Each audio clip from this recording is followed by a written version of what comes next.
Introducing the African Diaspora News Channel app, your gateway to stories that's overlooked by the corporate mainstream media. And we serve as the voice to the Tuval Black community. Again, we got Dr. Candace Matthews. A lot of these documents, looking at. We are committed to informing and educating through the power of media. This country is supposed to be about the land of the free for all. It has not been free for Black people, and we are tired. With our platform, we're helping to end injustice by exposing it. Join us in standing for excellence in journalism and serving our community.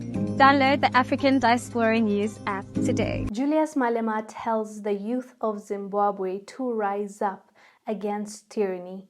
He also added that President Mnangagwa has nothing to offer.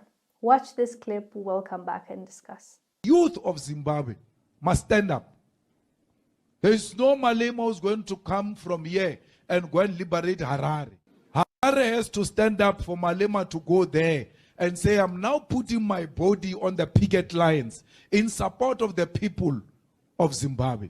The Zimbabwean youth must rise, because that nonsense will never come to an end as long as there is no unity of purpose against the tyranny, against the suppression of political wishes of Zimbabweans. So ourselves at Pan-African Parliament, at the AU, at SADC, we have to have a political will to speak for the people of Zimbabwe. That was a powerful speech by Julius Malema, because he is directly talking to the youth of Zimbabwe, and he's telling them that it's in your hands. You are the one that can make the change that you want to see in your country. He also said that he's not the one to save them, it's them. And that's very true. Sometimes we believe that there's this savior that will come and save us. It's wishful thinking, but at the end of the day, if we don't mobilize, if we don't come together, and if we don't speak with one voice to tell our leaders that we're not happy about ABCD, there's not a lot of change that we can see, and we've seen it throughout our lifetime, throughout our parents' lifetime.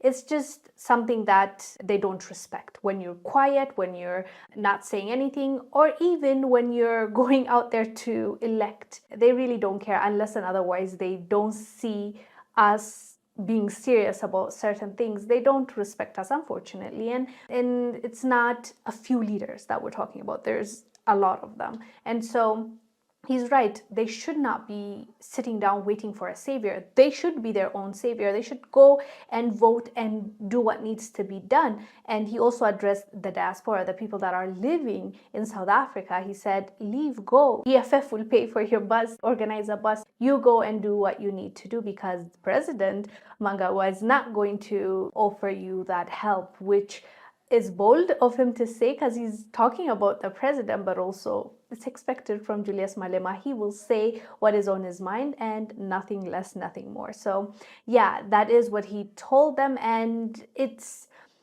about time, honestly, Zimbabwe joins the fight. We've seen all these countries rising up and going out to the streets and organizing, mobilizing to show their governments, actually most of them peacefully, by the way, to show their government that they can come together and they have a voice and they believe in what they are standing up for. And it has given the leaders the push, the nudge that they needed, because they didn't wait to see it happen in their own country. Ghana started talking about the Kenya situation before it happened in Ghana, right? Nigeria started talking about it before it happened in Nigeria because of what they've seen in other countries. So this ripple effect is moving slowly but surely, and it's spreading out, and we love to see it, because all we are asking for is for us to be able to live in our countries without fear of security, without cost of living skyrocketing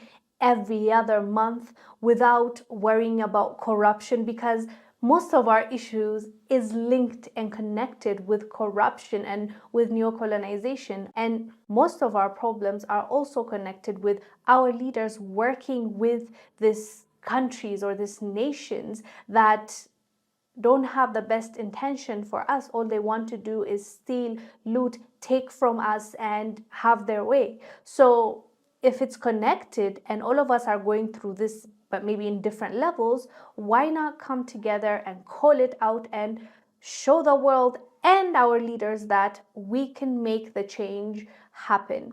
And that's basically what Julius Malema is telling the people, specifically the youth of Zimbabwe.